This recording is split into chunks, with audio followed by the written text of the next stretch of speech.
Assalamualaikum warahmatullahi wabarakatuh. Salam sejahtera untuk kita semua. Salam dan bahagia. Kami dari kelompok 3 akan mempresentasikan hasil diskusi kami yang berjudul Penganggaran Sektor Publik. Sebelum masuk ke materi, saya akan memperkenalkan diri dan memperkenalkan teman-teman saya terlebih dahulu. Perkenalkan, nama saya Asih Fajar Pratiwi dan teman saya yang pertama ada Aldo Fusdaramuni, kedua Saiful Rizal Putra Setiawan, ketiga Dwi Listiani, keempat Nurul Finadia Margiani, kelima Victorianus Ganisa Putra. Materi yang pertama adalah konsep anggaran sektor publik. Anggaran merupakan estimasi kinerja yang akan dicapai selama periode waktu tertentu yang dinyatakan dalam ukuran finansial.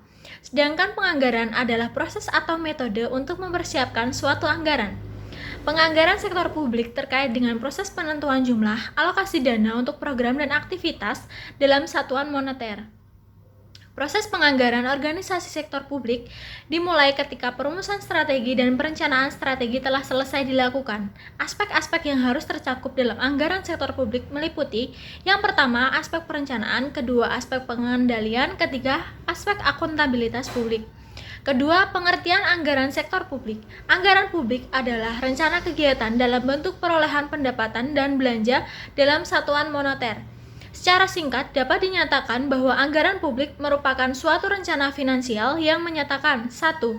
Berapa biaya atas rencana-rencana yang dibuat, pengeluaran atau belanja. Kedua, berapa banyak dan bagaimana caranya memperoleh uang untuk mendanai rencana tersebut atau pendapatan. Assalamualaikum warahmatullahi wabarakatuh. Di sini saya akan melanjutkan dari Mbak Asih, yaitu tentang pentingnya anggaran sektor publik. Anggaran sektor publik dibuat untuk membantu menentukan tingkat kebutuhan masyarakat. Tingkat kesejahteraan masyarakat dipengaruhi dengan keputusan yang diambil oleh pemerintah melalui anggaran yang mereka buat. Anggaran merupakan alat ekonomi yang terpenting yang dimiliki pemerintahan untuk mengarahkan perkembangan sosial dan ekonomi. Selanjutnya, pentingnya anggaran sektor publik. Anggaran sektor publik penting karena beberapa alasan, yaitu yang pertama, anggaran merupakan alat bagi pemerintah. Yang kedua, anggaran diperlukan karena adanya kebutuhan dan keinginan masyarakat yang tak terbatas dan terus berkembang. Yang terakhir, anggaran diperlukan untuk meyakinkan bahwa pemerintah telah bertanggung jawab terhadap rakyat. Terima kasih.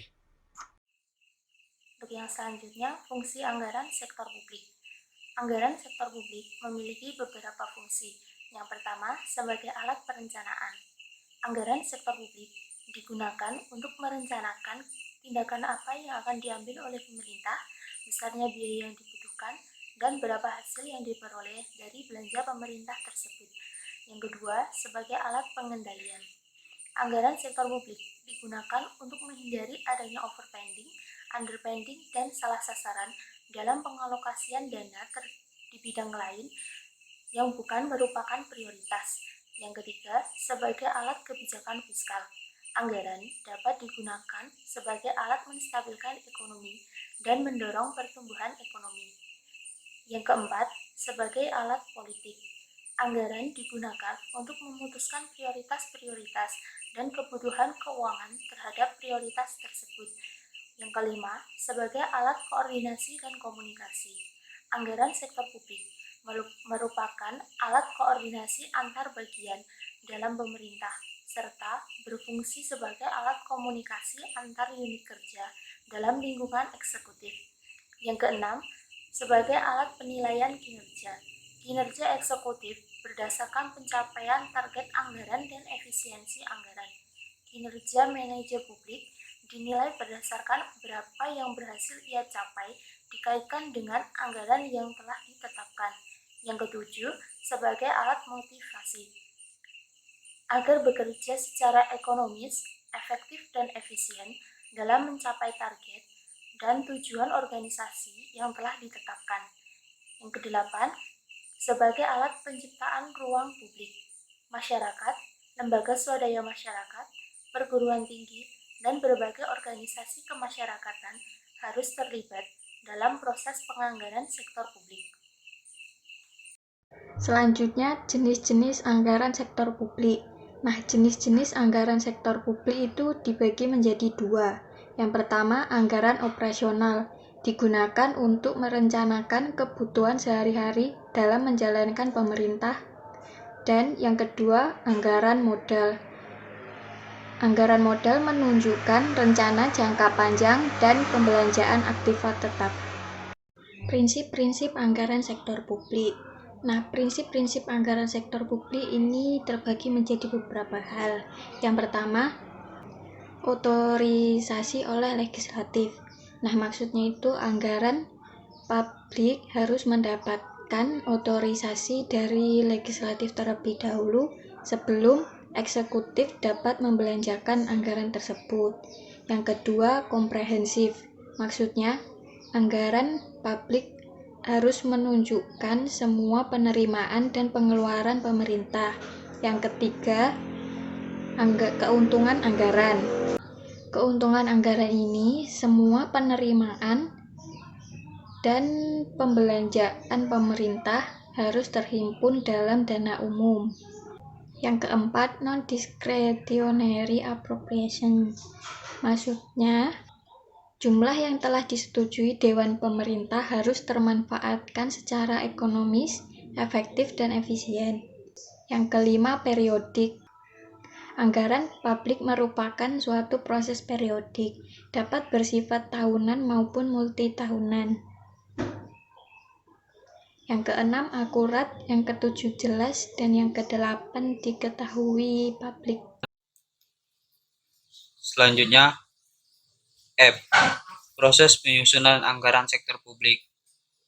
Penyusunan dan pelaksanaan anggaran tahun merupakan rangkaian proses anggaran. Proses penyusunan anggaran mempunyai 4 tujuan, yaitu yang pertama, membantu pemerintah mencapai tujuan fiskal dan meningkatkan koordinasi antar bagian dalam lingkungan pemerintah.